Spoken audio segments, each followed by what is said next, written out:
ഇന്നത്തെ ദിവസം തുടങ്ങുന്നു. പ്രധാന വാർത്തകൾ.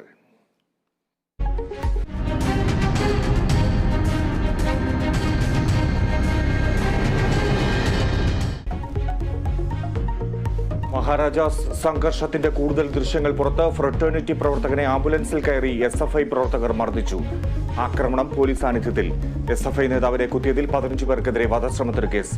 KSU ഫ്രട്ടേണിറ്റി പ്രവർത്തകർ പ്രതികൾ.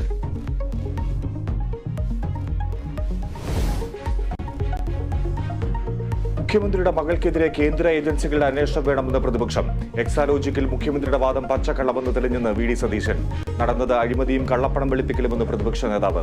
വീണയ്ക്കെതിരായ കേസിന് അടിസ്ഥാനമില്ലെന്ന് AK ബാലൻ.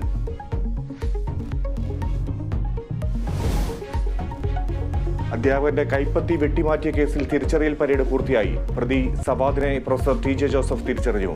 തിരിച്ചറിയൽ പരേഡ് നടന്നത് എറണാകുളം സബ് ജയിലിൽ. തിരുവല്ലയിലെ വിദ്യാർത്ഥിയുടെ ആത്മഹത്യാ ശ്രമത്തിൽ അധ്യാപികയ്ക്കെതിരെ കേസ്. നടപടി മലയാള വിഭാഗം അധ്യാപിക മിലീന ജെയിംസിനെതിരെ. അധ്യാപിക മാനസികമായി പീഡിപ്പിച്ചെന്ന് വിദ്യാർത്ഥിയുടെ മൊഴി.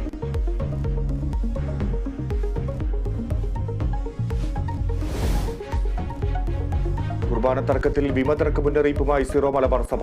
സൗകര്യത്തിനനുസരിച്ച് മാറ്റാവുന്ന ഒന്നല്ല ആരാധനാക്രമമെന്ന് major archbishop Mar Raphael തട്ടിൽ.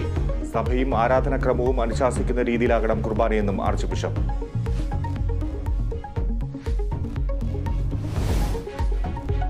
ഏഷ്യൻ കപ്പ് ഫുട്ബോളിൽ ഇന്ത്യ ഇന്ന് ഉസ്ബെക്കിസ്ഥാനെ നേരിടും. മത്സരം രാത്രി 8-ന് ഖത്തറിൽ. ഇന്ത്യ ഇറങ്ങുക പ്രതിരോധ നിരയുടെ കരുത്തിൽ.